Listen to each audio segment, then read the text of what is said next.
হরে কৃষ্ণ। মহাপ্রসাদ চ্যানেলে আপনাদের সবাইকে স্বাগত।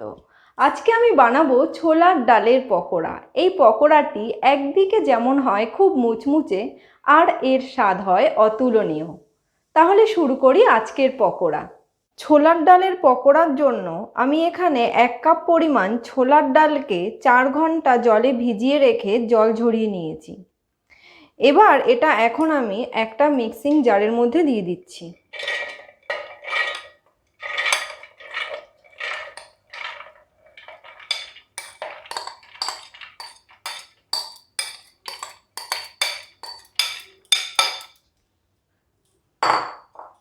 এবার আমি এর মধ্যে 2 চামচ পরিমাণ আদা কুচি দিয়ে দিলাম।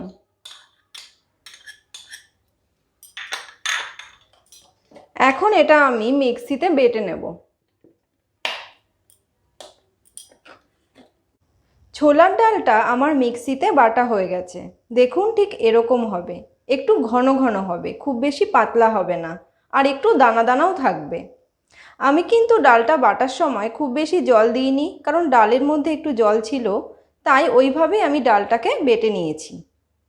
এবার আমি এই ডাল বাটার মধ্যে প্রথমে 2 টিস্পুন নুন দিয়ে দিচ্ছি। তারপর আমি এর মধ্যে 1 চামচ চাট মশলা দিয়ে দিলাম। এবার আমি এর মধ্যে 1 টিস্পুন কালো জিরে ছড়িয়ে দিচ্ছি। 1 টিস্পুন চিলি ফ্লেক্স ছড়িয়ে দিলাম। 1 চামচ পরিমাণ কাঁচা লঙ্কা কুচি আমি এর মধ্যে দিয়ে দিচ্ছি। আপনারা আপনাদের পছন্দ মতো কাঁচা লঙ্কা দেবেন এখানে।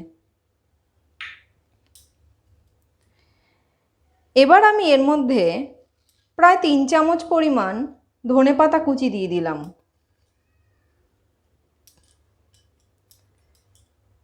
এবার সব উপকরণগুলোকে হাত দিয়ে খুব ভালো করে মেখে নিতে হবে। দেখুন সব কিছুর সঙ্গে ডাল বাটাটা মেশানোর পরে ঠিক এরকম হবে। এবার আমি কড়াইতে বেশ কিছুটা সূর্যমুখী তেল গরম করতে বসিয়ে দিয়েছি। তেলটা যখন খুব ভালো করে গরম হয়ে যাবে, গ্যাসের ফ্লেমটা আমি একটু কমিয়ে দিচ্ছি। এবার আমি এর মধ্যে পকোড়াগুলোকে ভেজে নেব।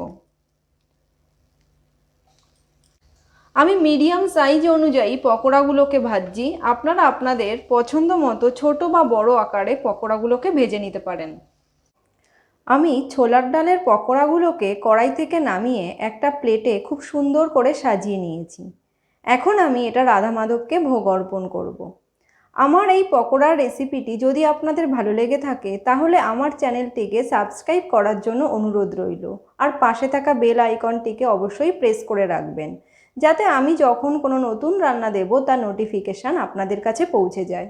সবাই ভালো থাকবেন। হরে কৃষ্ণ।